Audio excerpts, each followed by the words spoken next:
Everyone, we're here for a very mellow class today. I had a bicycle accident, so my arm is in a brace, but I thought we'd do some chair yoga, some breath work, and maybe some sound meditation towards the end. We'll get going in about 5 minutes, about 2:30. So certainly hot here. Grabbing a water bottle or whatever else you might need for your yoga practice this afternoon. Again, super mellow practice.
Well, welcome everyone to chair yoga, breath work, and some work with some sound, some directed sound.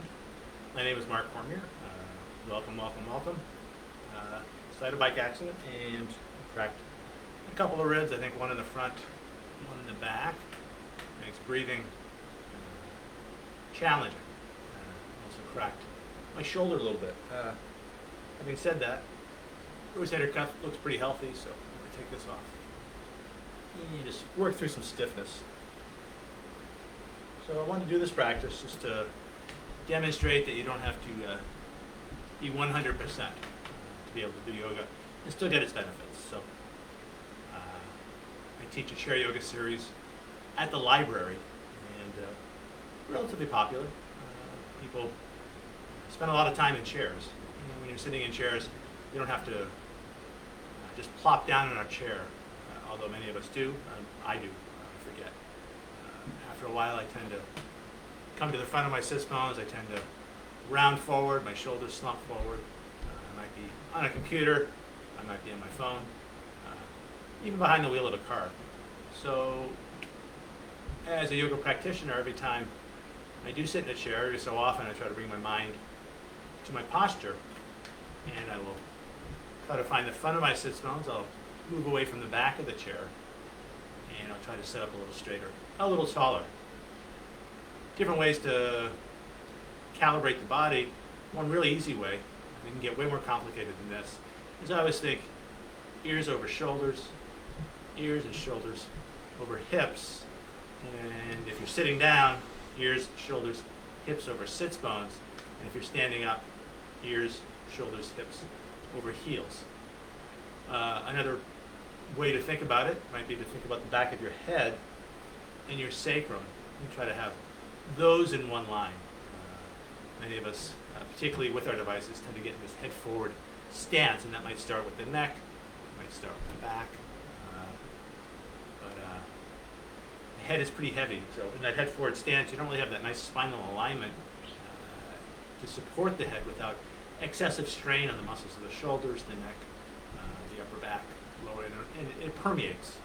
So even though the tension might be neck, shoulders, upper back, you'll feel it in the low back, you'll start to feel it in your hips.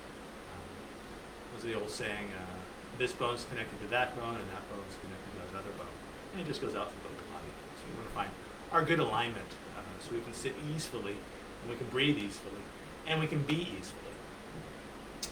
So as we sit in our chair, I'll invite you to either rest your palms on your thighs, relax shoulders, great place to hang out. If you want to add a little more effort to your sit, you can bring our hands to our heart. A light press of your thumb against your sternum as we line up each finger, and again, keeping those shoulders relaxed. I'll invite you to lengthen through all sides of the neck with a slight tuck of the chin as we draw our attention inward. And whether your palms are on your thighs or hands at your heart, I'll invite you to just watching your breath as it flows in and out. Arriving here on our yoga chair, ready for a easy chair yoga practice.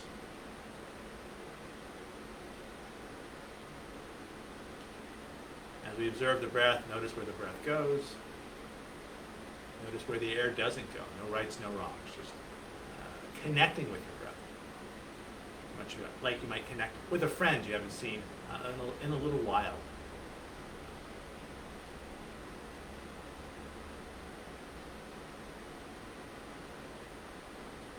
From this place of just watching your breath, I'll invite you to shape your breath as you find a long, slow inhalation, matched by a long, slow exhalation. As you breathe in, I'll invite you to find a full body breath, bringing the air to the base of the belly, the top of the chest, filling up each side waist, filling up both front and back planes of your body. And as you breathe out, I'll encourage you to draw the low belly in and up, squeeze a little more air out, also providing structural support for the low back.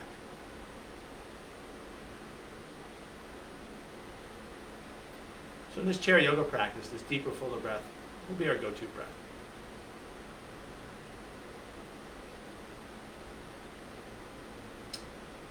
From this place, I'll invite you to, if you brought hands to heart, bringing hands onto our thighs.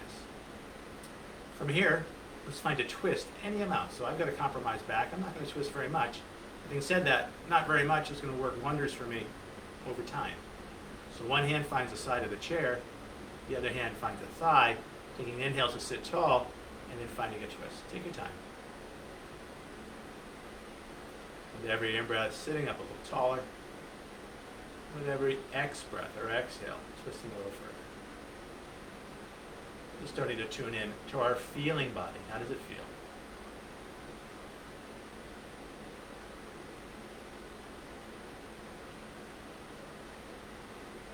Now letting your next inhale bring you through center. We can bring hands back onto our thighs, just taking a breath till we ground down through 2 sits bones. And then we'll find our twist the other way. Other hand finds other side of chair. Other hand finds other thigh. Let your inhale grow your spine tall. And then finding your twist. Our eye focus or drishti can be straight ahead, off to the side, or maybe over that back shoulder. But again, finding a place to work that works for you right here, right now.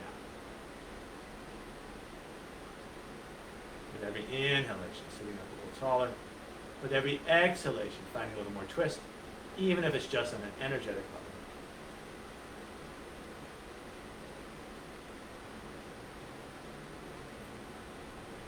Now letting your next inhale bring you through center. This one's going to be challenging. I've got very limited motility in the shoulder. I'm going to try to lift that hand as high as I can, as about as high as it's going to go. I'm going to lean onto a sits bone. I'm going to lift that far sits bone up. And I'm going to try to stretch it back down any amount. Breathing into whatever sensations arise.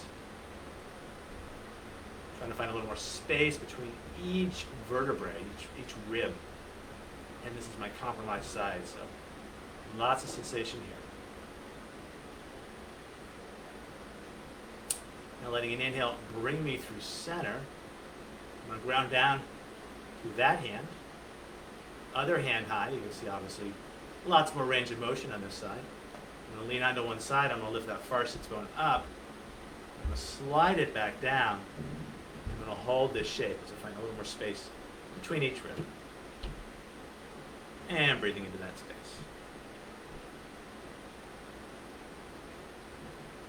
Try to keep those shoulders relaxed. Try to keep your jaw relaxed.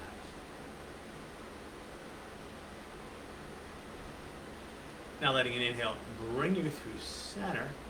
Let's bring hands back onto our thighs. And let's think of our 2 sits bones as our roots. We're going to stay rooted through 2 sits bones. And just do little circles around those sits bones. So this is just the upper body. Lower body stays stable and still. Coordinating with the breath, we can inhale through half the circle and exhale through the other half. Now I invite you to let these circles get bigger as we start to shift the weight between the 2 sits bones. So we'll have a full body movement. I'm not feeling very loose, very liquid this afternoon, but maybe we start to undulate the spine any amount. So we can round the spine as we come forward. We can find a little bit of back bend as we draw back. And that can include cervical spine, so base of throat opens as we circle back. Chin tucks a little bit, and base of throat closes as we circle front. And let's do one more.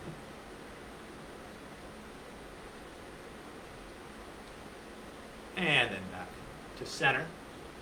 Ears over shoulders. Ears and shoulders over hips.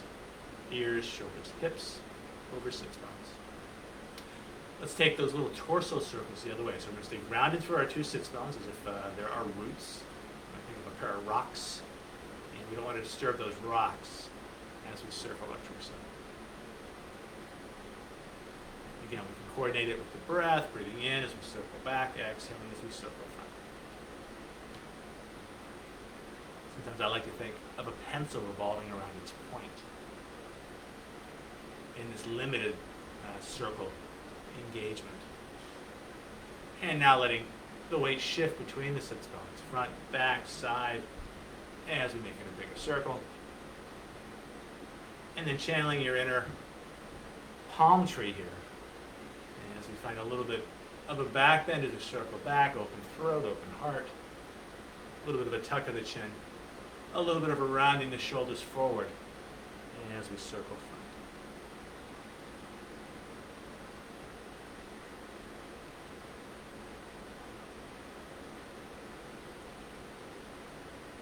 And let's do 2 more this way.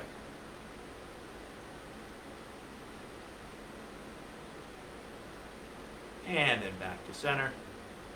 Ears over shoulders. Ears and shoulders over hips. Ears, shoulders, hips over sits bones. From here, let's work with our shoulders a little bit. Again, if you're working with a computer or on an iPhone or Samsung, whatever you have, we tend to get in this head forward place. And that starts to constrict the shoulders. So you want to free up those shoulders so that rather than being frozen in this head forward place, you can sit up nice and straight, nice and tall. Much more easeful place over time, even though it does require some muscular effort, or at least getting used to that muscular effort. Strong, strong back. So let's roll the shoulders up the back plane of the body, and then 2 shoulders down the front. And this will be a very small motion. Oh. For me, it's going to stay small. Definitely, I'm feeling some pulled muscles here. You can inhale up the back, and exhale down the front.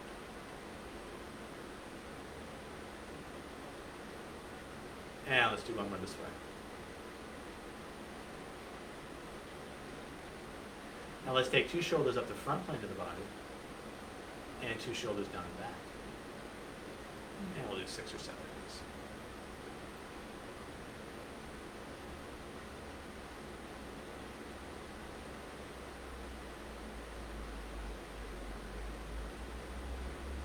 And last 2.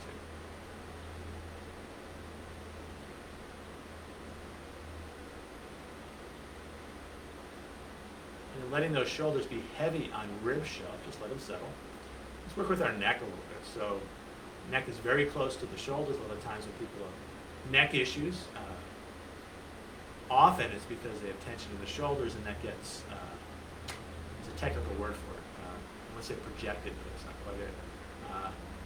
It gets relayed into the neck. So shoulders stay relaxed as we look up and down. Up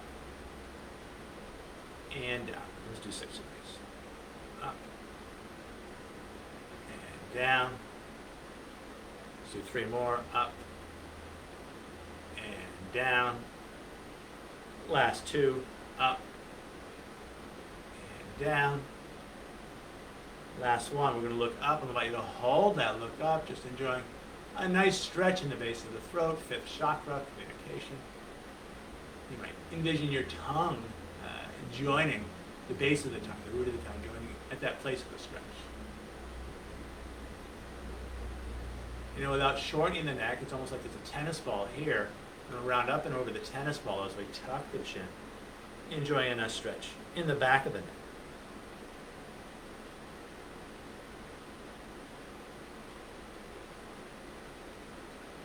Now lifting the chin tall through the crown. From here, let's pretend there's a tennis ball on each shoulder. Again, I'm finding flexion with the neck, but I'm not just collapsing the head towards one shoulder. I feel like I'm lengthening through both sides of the neck as I round up and over these tennis balls. So inhale, sitting strong. On the exhale, lengthening the neck over that tennis ball. I mean, mount.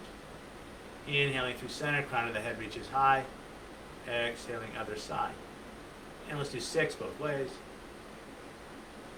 Inhale through center as we sit tall, exhaling into the stretch.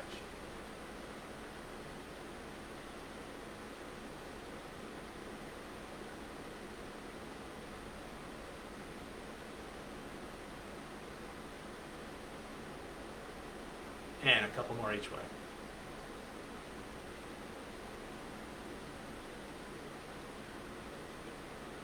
One more each side, and we'll hold.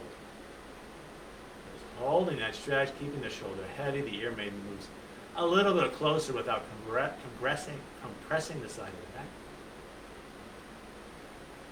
the neck. Inhaling through center, up and over that ball as we tilt the head. Shoulder stays heavy, far shoulder stays heavy. And then inhaling back up. One of my favorite exercises, I call it the tortoise or the turtle. The idea is we keep the shoulders right where they are, and we'll jut the chin forward, and keeping the shoulders right where they are as we draw the chin back. I was thinking of a turtle sticking its head out of the shell here. You can exhale forward, and inhale back.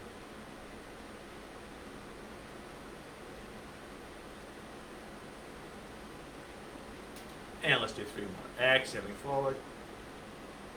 Inhale back. Exhaling forward. Inhale back. Last one, let's hold. We exhale it forward. We'll hold for that extra breath. Keep the shoulders right where they are. Jutting the chin just a little bit more forward, if appropriate. And then drawing the chin back and holding that, if appropriate. And then back to center. So our hips are going to stay pretty stable here. And I want you to circle your shoulder girdle. And again, it might not be a very big movement at all. So grounded through 2 sits bones. This time the torso is also steady. Just circling the shoulders. You can see I've added a little bit of neck here to help facilitate that. I'd like to let the neck get a little bit more into that motion.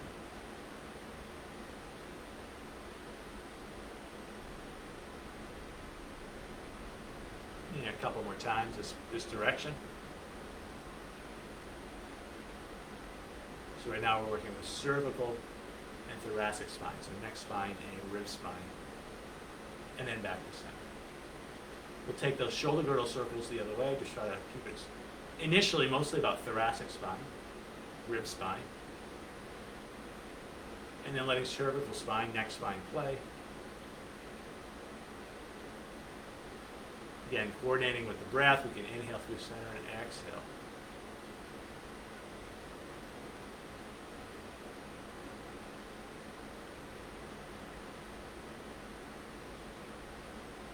And let's do one more. And then back to center. So strangely enough, a lot of neck and shoulder tension also accumulates in the jaw. Again, it's not too far away. So it's really just to relax the jaw. So this is an exercise, one of my faves. It's also one of those exercises, if someone's looking, you might feel a little embarrassed. With some of the yoga stuff, it's silly to feel embarrassed because you're taking care of yourself. Having said that, we're all human. We're a little self-conscious. If we're doing something that's different from the person next to us, you need a certain intention to have the confidence to do that. At least most of us do. Some people don't have that issue at all. I have it, and you may also. So the idea is I'm going to let the jaw be super slack. I'm just going to rock it side to side.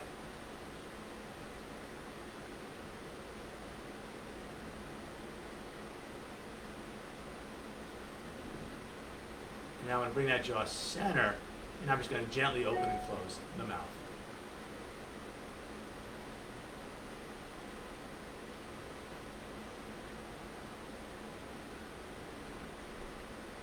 And I'm going to close the mouth and keep the lips slightly parted. And just like that tortoise exercise, I'm going to jut the jaw front and then draw it back. Not a big motion.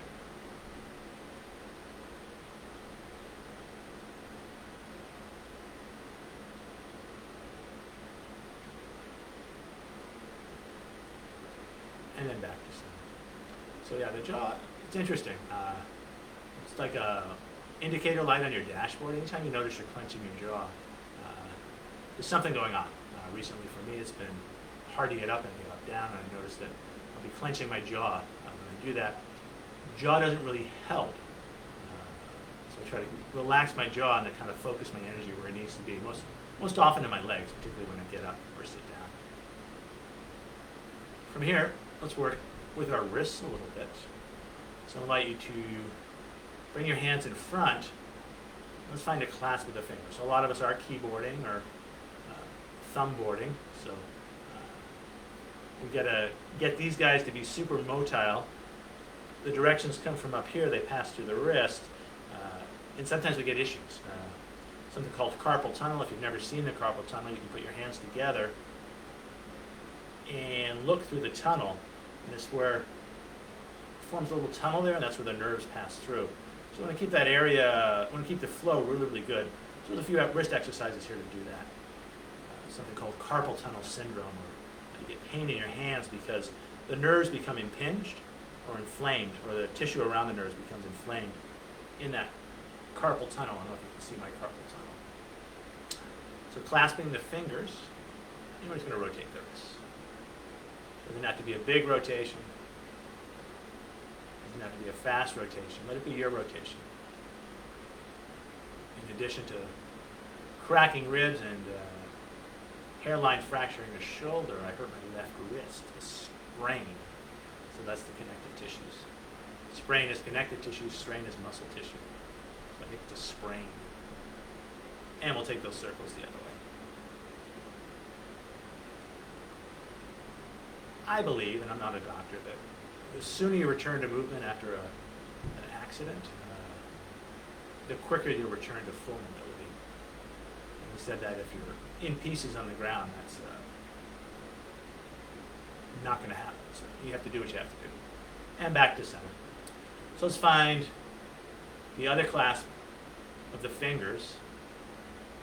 See how I can do this, connecting the forearms and then circling the wrists around connected forearms.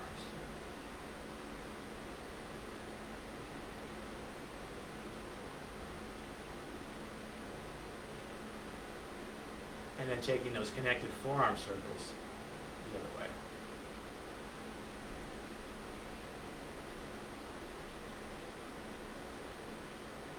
I'm really feeling this between my shoulder blades.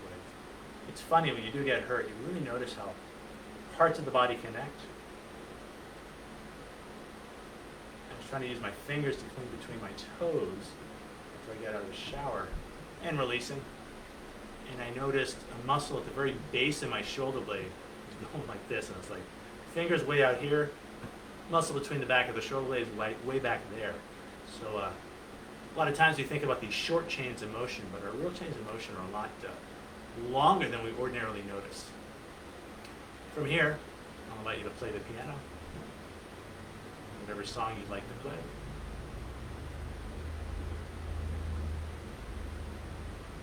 And then from here, let's bring our hands by our side. Let's make two fists. We squeeze the fist and then release the fist. We squeeze, we release. We squeeze, we release. We squeeze, we release. Two more. Squeeze, release, squeeze, release. And then again, let's play the piano.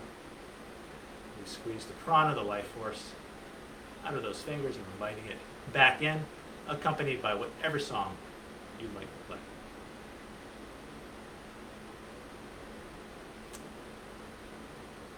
And then back to center. Set our hands, palms face front by our hips. We'll bring the thumb in and stretch the thumb out. Thumb stretches in and out. In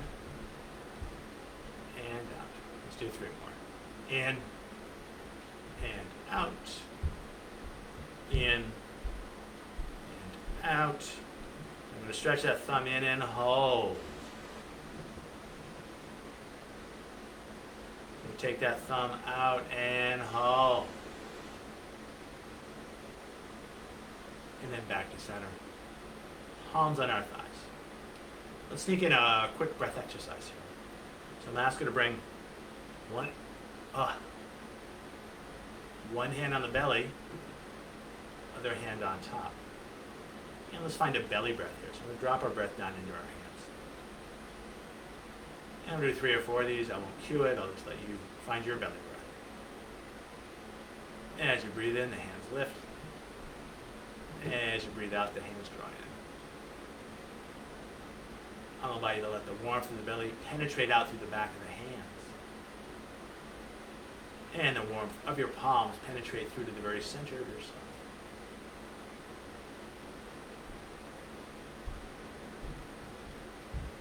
And then back to center. And hands by our side. Let's work some asymmetrical shoulder rolls. So we're going to roll one shoulder front any amount, and then the other shoulder follows. Letting this be super loose, super liquid. Finding a range of motion that works for your body, that works for your back. From the shoulders starting to move into a little tilting of the body as we start to incorporate side waist into the motion.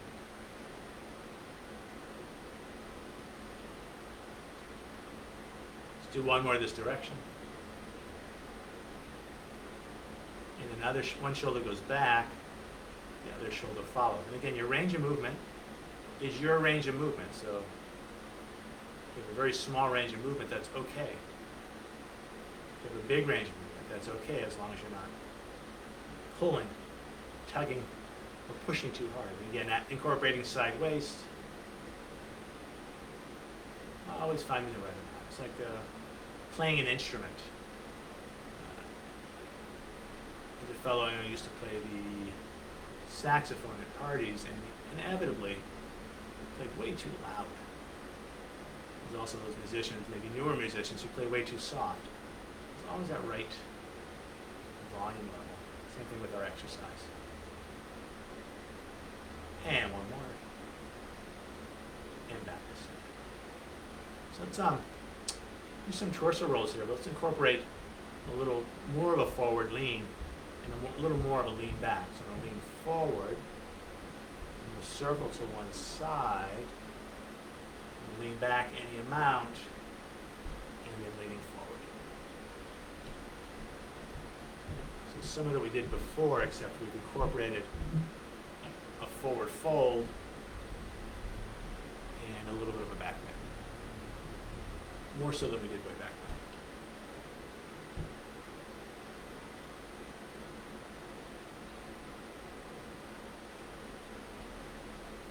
Let's do one more this direction.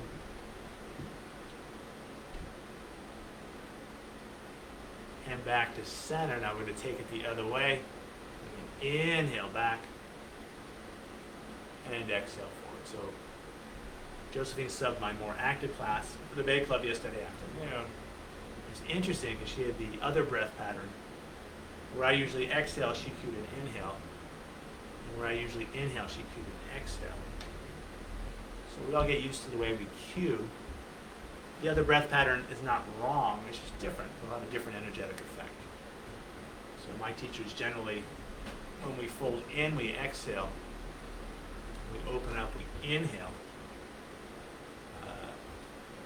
And you might try the other breath pattern. I'll let you do that as a homework assignment. And we'll do one more. And then back, just center and down. So can you all see my feet?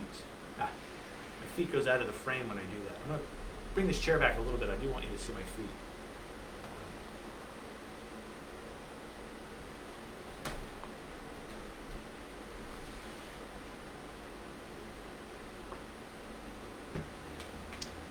I'm going to stretch long through a foot. And you can do this under your desk, if you're on a bus, train, plane, keeping yourself busy and occupied with your unobtrusive chair yoga. You can point a toe and flex a foot. Now I'm staying grounded through the heel, at least at first. If I did want to add a little core engagement, I'm going to bring my hands to my chair and I lift that foot up as I point and flex. Point, getting a nice stretch on the top of the foot. When we flex, getting a nice stretch to that Achilles tendon and calf. And let's do a couple more. So point, flex, point, flex, and then we can bring that foot solidly down. And a good way to think about the alignment of your leg in a chair is you want your knee over your heel, not too far front, not too far back. It's a nice restful way to work your leg. So I'm going to bring hands on thighs. I'm going to stretch that other leg long. I'm going to stay grounded through the heel as I point, flex, point, flex, point, flex. Adding the core component as I bring hands to the side of my chair, I lift the foot to the point, and flex, point, flex, point, flex, point, flex. Let's do three more, point, flex, point, flex, point, flex, and then I'm going to ground down through that heel, heels under knees. Everything faces forward. Generally, when we have equal stress on either side of the joint, that's a good, healthy way to work our joints. Having said that, our bodies have the possibility to go asymmetrical in lots of different ways. But if we do it and hold it over time. Sometimes we start to overstretch on one side. And eventually that might lead to a strain, a sprain in that connective tissue. From here, let's bring hands onto our chair. Let's stretch long through a leg. Now we're going to invert and evert. So fancy words. Invert just means turn your sole of the foot in. Evert is you turn it out. My ankles are pretty stiff here, so you're not seeing a lot of movement here. Just back and forth. I've lifted the foot that added a little bit of core engagement here. But ankles are the base. So we have strong and yet supple ankles that prevents a lot of knee issues. Preventing a lot of knee issues prevents a lot of hip issues. Again, this bone's connected to that bone, that bone's connected to that other bone. And our connective tissues, our joints, are the connecting joints, the hinge joints, swivel joints, ball joints, and one more each way. And then we'll ground that heel under the knee. We'll stretch that other foot long. We'll invert and evert. Just back and forth. So to wake up all the energy currents that are in our bodies. The Sanskrit word is the nadis. I suppose there's 10,000 nadis. I think 10,000 is just shorthand for there's a lot of them. So, circulatory system, nervous system, muscular system, skeletal system. Lots of ways our bodies connect within ourselves. When those nadis get blocked or constricted, that's when we get stagnant energy, stagnant prana. And then something might snap, break, get worn down over time. So a couple more each way.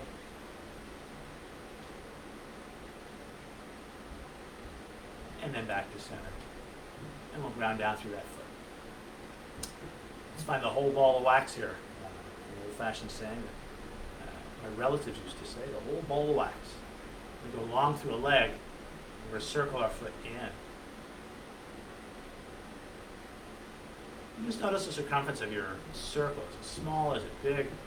Is there any crinkling? Is there any crackling? My advice is if there is any crinkling or cracking, feel free to go a little slower through those places. And your challenge would be maybe to eliminate that crinkling or that crack just through mindful movement.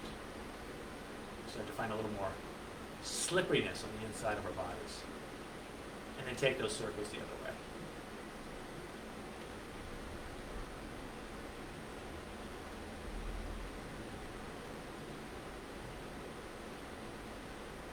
And now we're going to flex the foot. We're going to ground it on down. We're going to stretch that other leg long. I see there's a comment. I can't read it. I'm too far away.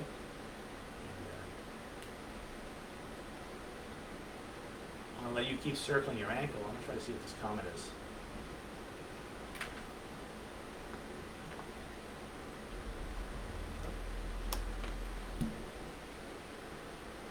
Panda Banda, right on Virgil.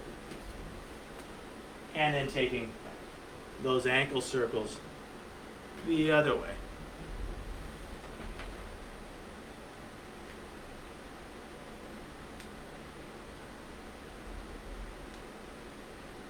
We'll work this slowly and this mindfully.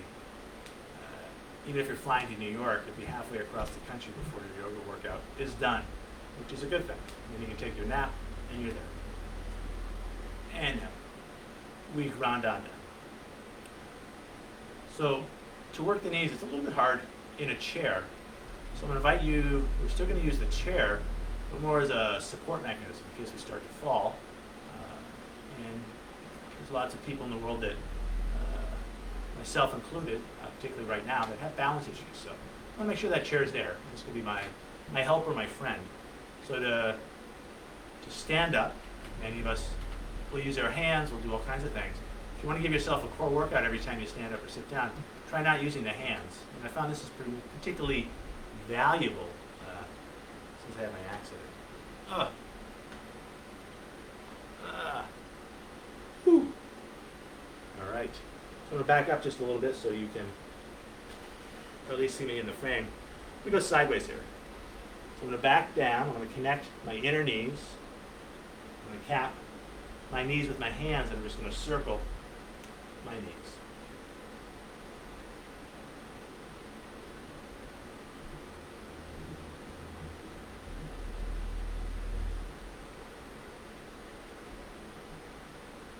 And then taking those knee circles the other way.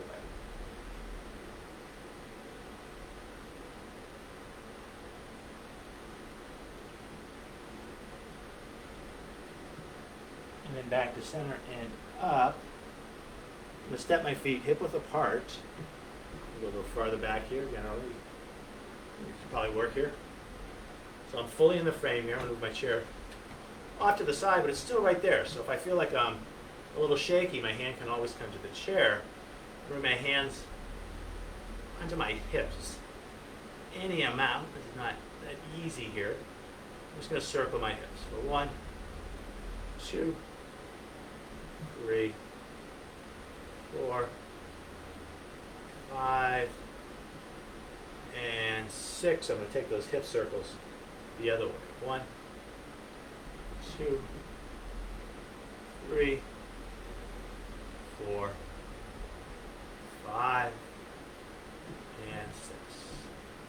From here, any amount, I'm bring hands onto my shoulders, staying relatively stable in the hips. I'm going to circle those shoulders.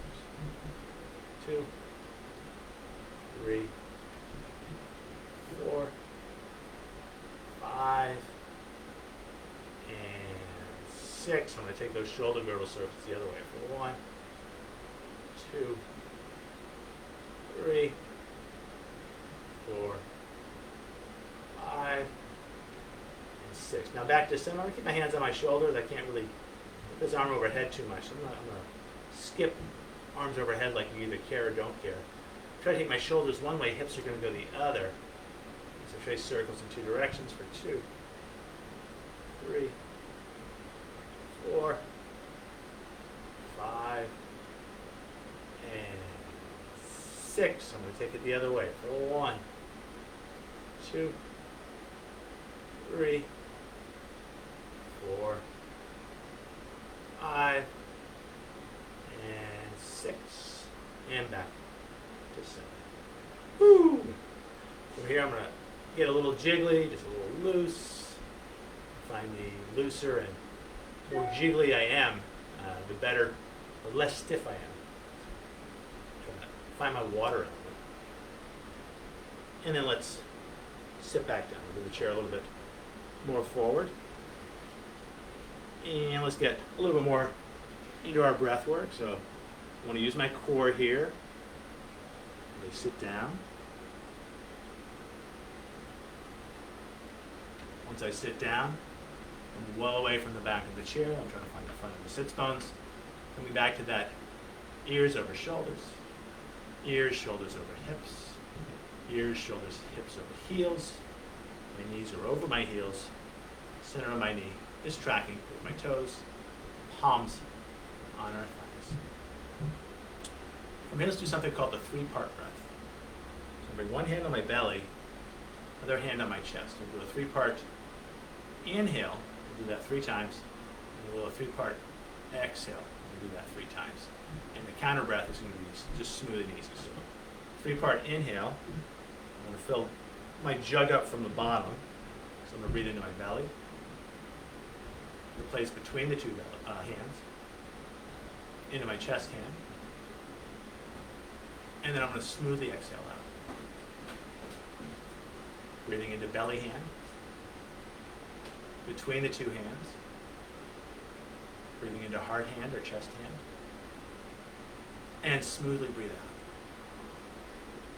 One more 3-part inhale. Breathing into the belly.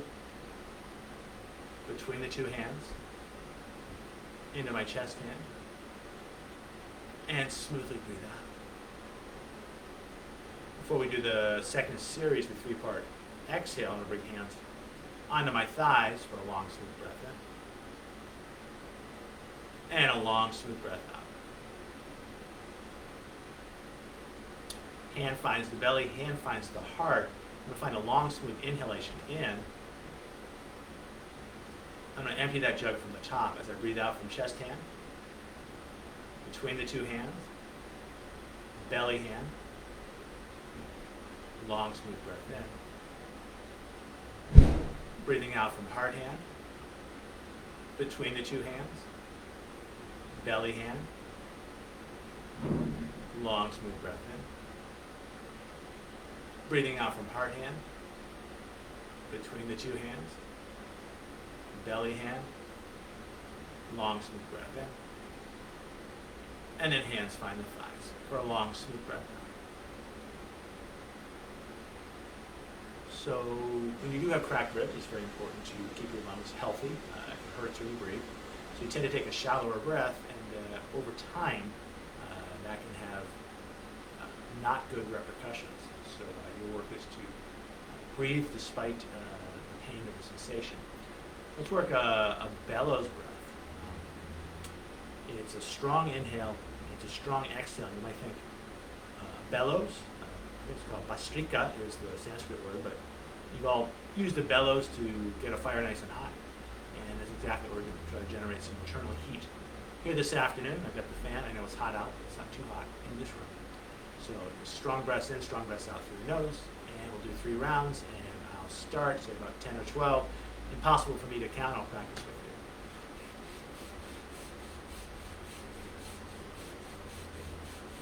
Slowing it down, and then a long smooth breath in. Long smooth breath out. Second round of bellows breath.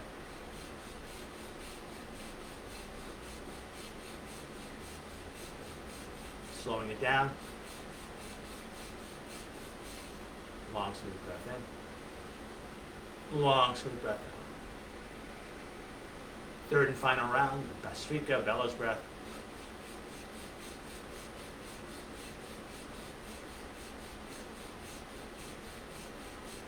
Slowing it down. And then a long smooth breath in. Long smooth breath out. So let's do 2 more breaths here. So this is similar to the bellows breath. It's a heat generating breath. It's called the skull shining breath, Kapalabhati.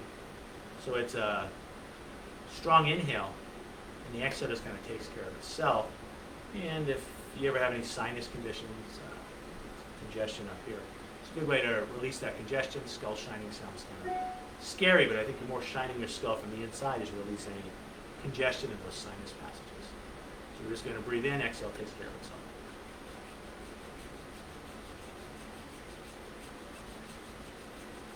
Slowing it down. Long smooth breath in. Long smooth breath out. Second round of the Kapalabhati breath.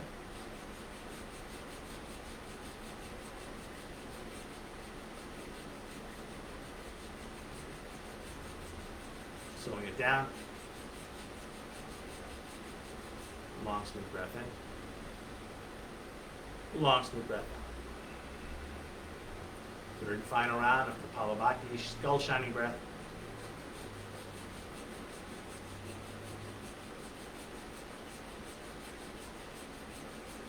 Slowing it down.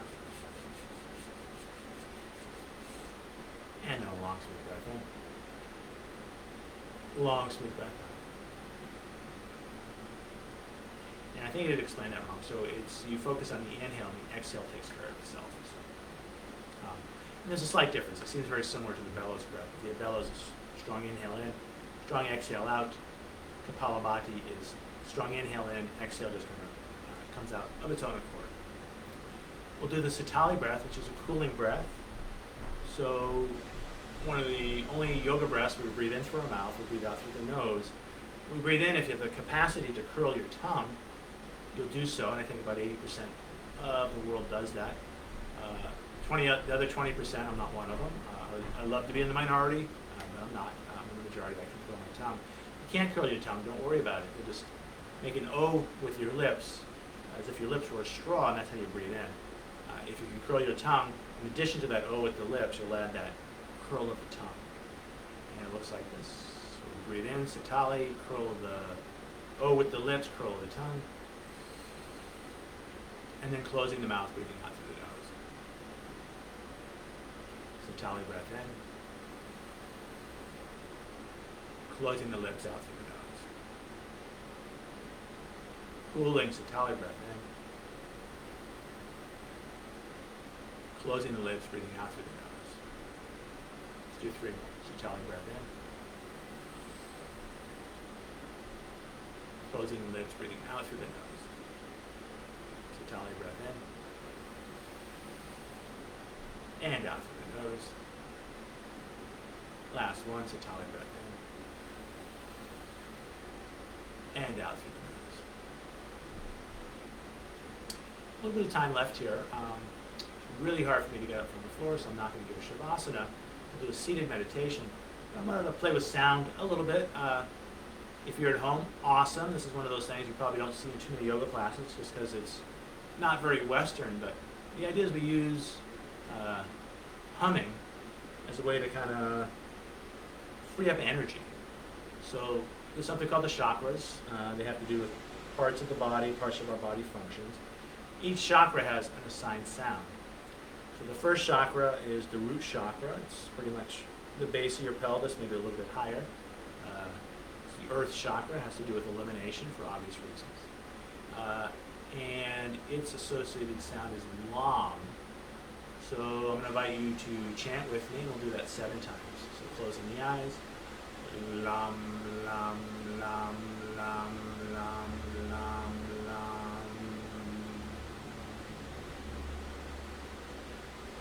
Second chakra, a little higher up, reproductive chakra. We all know what we're talking about. But in terms of reproduction, there's also lots of other things, how we look, how we appeal to other people. Very powerful chakras, we all know. And its associated sound is vam. I always like to think of va va va voom. So sexy. Anyway, it's vam vam vam vam vam vam vam vam vam. Third chakra, some dispute, navel, maybe a little bit higher, solar plexus is somewhere in here. In Pilates, we call it the powerhouse. So it's a power chakra, and its associated sound is ram. There's a commercial about a Ram truck, a Ram, so it's a power chakra. Ram, ram, ram, ram, ram, ram, ram, ram, ram.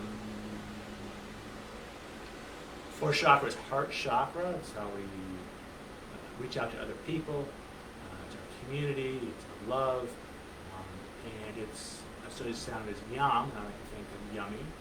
So yum, yum, yum, yum, yum, yum, yum, yum, yum. Next chakra is fifth chakra, throat chakra. Our communication as we sing. Very important chakra. So it's rum, hum. So when we hum, so hum, hum, hum, hum, hum, hum, hum, hum, hum, hum, hum. So different schools have different sounds for the next chakra. So I'm going to go sixth chakra, third eye, just behind the brow, kind of where all your thoughts hang out, where all the senses feed into also. I like to assign it a different sound. Some people say it's om, which is the combination of all the sounds. And then the seventh chakra, crown chakra, is silence. I like to have this one being am, or om, so I am. That's kind of where most of us, we're in our heads, so I am. So it's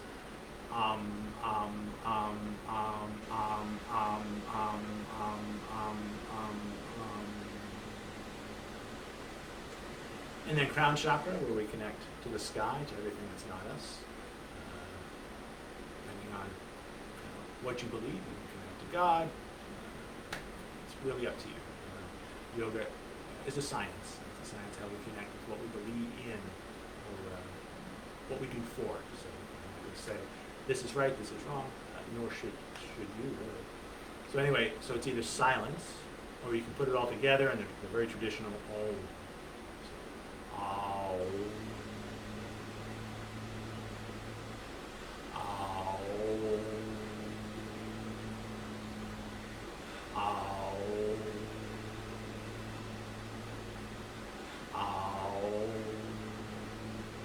Let's do 2 more. Ow. Ow.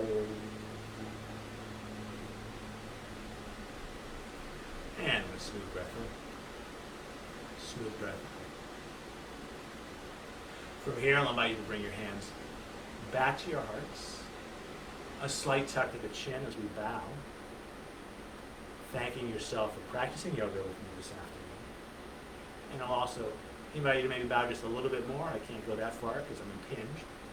As we offer our practice out to each other and to the world. The light within me honors and respects the light within you. And in that, we are one. Namaste. Thank you all for practicing with me this afternoon. Lots of different ways to do yoga.